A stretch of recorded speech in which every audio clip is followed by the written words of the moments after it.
Hi guys, and welcome to another episode of Raul Reviews. On today's episode, we'll be discussing the Sandman. Yep, this is the second part where I'll be talking about episodes 6 through 10. If you have not seen the first part, there's a link in the description below. Go ahead and catch up on that one, and then come back for this one. Spoiler warning now, let's get into it.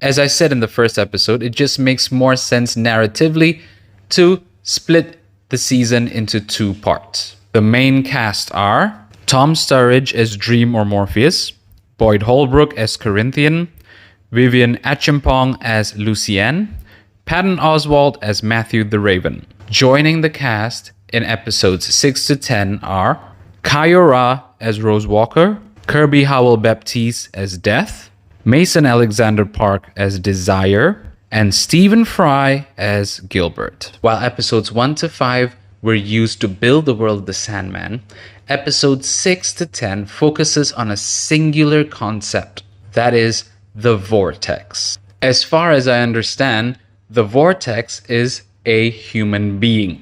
She always attracts the people around her.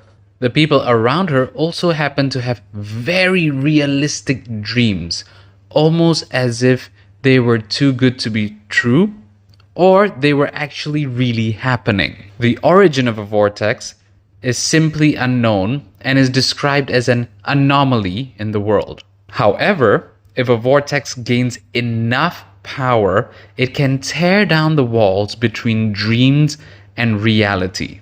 And this would be catastrophic to the entire world. Vortex here is played by Kayo Ra, and she is perfect as Rose Walker. We are also introduced to Morpheus' sister, Death.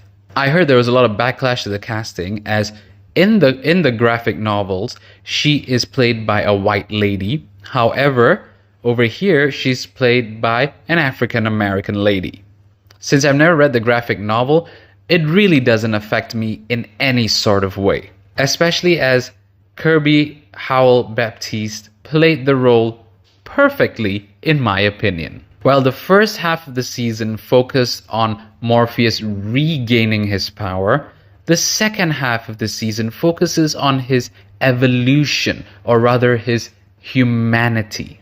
From wanting to kill the Vortex and not allowing his creations to evolve, all the way to trying to save the Vortex to the best of his abilities and allowing some nightmares to evolve into dreams. This was a really nice story arc that they painted in the second half of the season.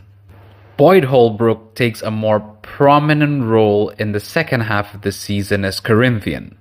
The charisma and this quiet menace that he brings to the role easily makes him a fan favorite. Stephen Fry as Gilbert gives a different perspective on dreams and nightmares. He is a very loyal dream that escaped the dreaming when Morpheus was stuck on Earth for over 100 years. But when Morpheus returned, he didn't return. He stayed on Earth to try to fully understand the human experience. A stark contrast to Corinthian, who just wanted to create chaos on Earth. At the beginning, I thought, why didn't Netflix release this as a part 1 and part 2? Just like they did for Ozark's final season, where they did a season 4 part A and a season 4 part B.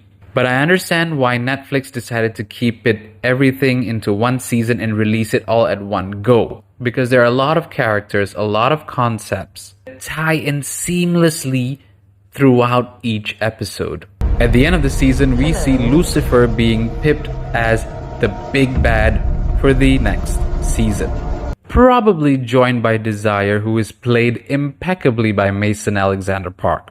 They might even introduce other siblings of Morpheus, which, if I'm not mistaken, include Destiny and Delirium. While the first half of the season, episodes 1 to 5, were mind-blowing, the second half of the season, I would firmly put it in the good category. with some episodes being mind-blowing. Overall, the whole season of The Sandman is one of the best fantasy genre shows that I've seen in a very long time. I can't wait for season 2 and to be taken back into the world of The Sandman. Mind-blowing season. What did you think of season 1 of The Sandman? Wait, did another episode just drop? Share your thoughts in the comments below. Looks like I'll be back to review that last episode of The Sandman. If you like this episode of Raul Reviews, sub, share, like, comment, do all of those things as they'll be much appreciated on my end. You guys have a great day now, and I'll catch you in the next one.